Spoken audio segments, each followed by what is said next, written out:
Welcome back to Just Spoonful, guys. My name is Evald, and this week we'll be focusing on something not really vegetarian. The meat lovers, you can stay. Did they go away? Good, let's get to it.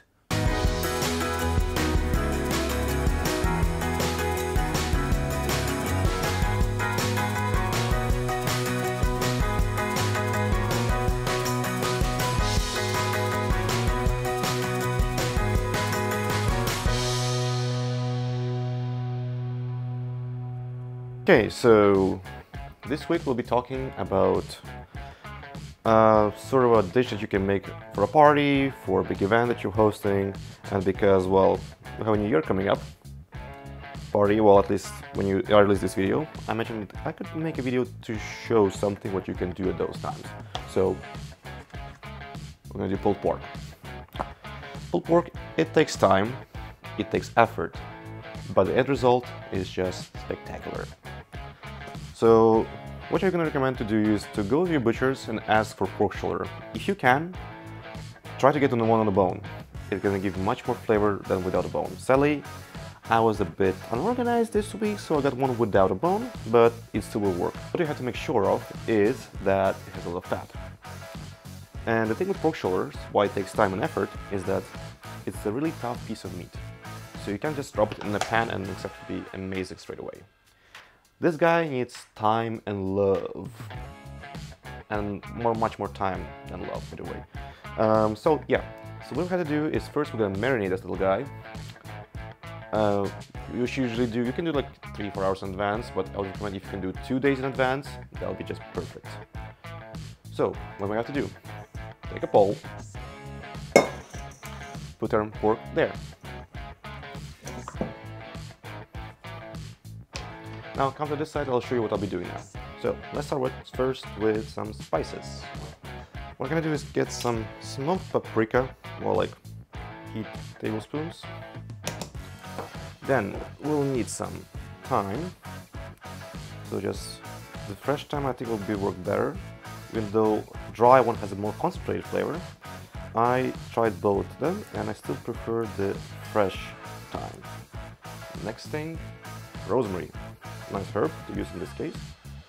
So same as with thyme, grab the top and just like drag your fingers till the end.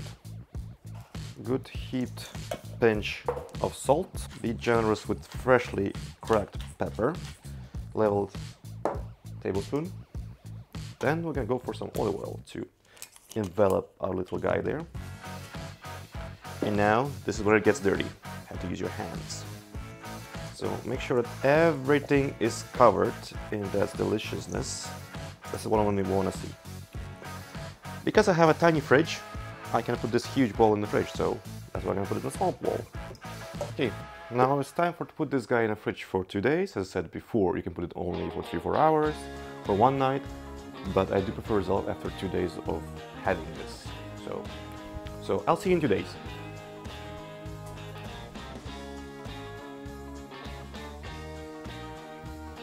Yeah, I was just joking. Let's cut straight to the next part.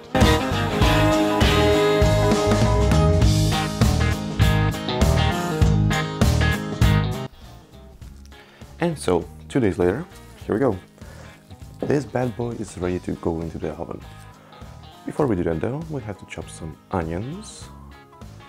Well, mostly slicing them. Because it's going to be in a base of the liquid we're going to cook it with. So chop like 3-4 onions there. Chop it in a big pot, because in the pot that can fit this guy in. Cook them off until they're nice and caramelized. And finally, you can drop your guy there and fill it up with the liquid. For the liquid, we're gonna have a stout and an apple juice.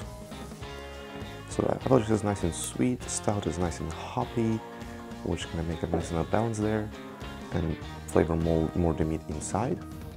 So then when you put the liquid in, you maybe need to add a bit more water to make sure that everything is covered with this guy. So put your oven to 140 and meanwhile get your liquid up to the boil. Once it's boiling, when it gets to the boil, turn off, get it off the gas, put it in the oven and put it for 5 to 6 hours. When thinking about this kind of cast, you need to be cooked to low and slow.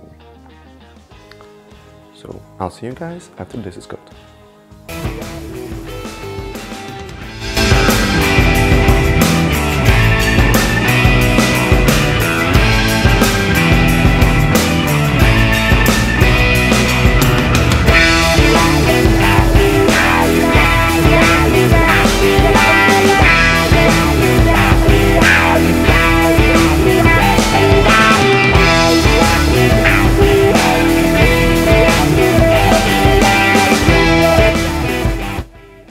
And so, after 2 days of marinating and 1 full day of cooking, you got your little sandwich here. Oh, of course, that's not a whole pulled pork. I mean, like, I had 2 kilos of it, so yeah, I kind of finished by myself. Luckily, I have friends coming over. But yeah, also you can see here I made a little slaw, so that's pretty easy to make as well. What you have to do is just cut some cabbage, red cabbage, grate some carrots. Instead of mayo, which is traditionally in slaw, I put yogurt. It's lighter and a bit more healthier. And so yogurt, yeah, apple cider vinegar, because apple and pork work well together. Some salt, pepper, and a bit of mustard as well. On the sides, I made here little potatoes. Get small potatoes, cut them in half, quickly boil. Cut some dill and some chives. Sprinkle on the potatoes, then add some olive oil and lemon, and Bob's your uncle. So yeah. I'll start eating this, guys, so in the meanwhile I'm gonna ask you to like if you enjoyed this video, share with your friends if you wanna make them together with this in the future. I'll see you in the next one.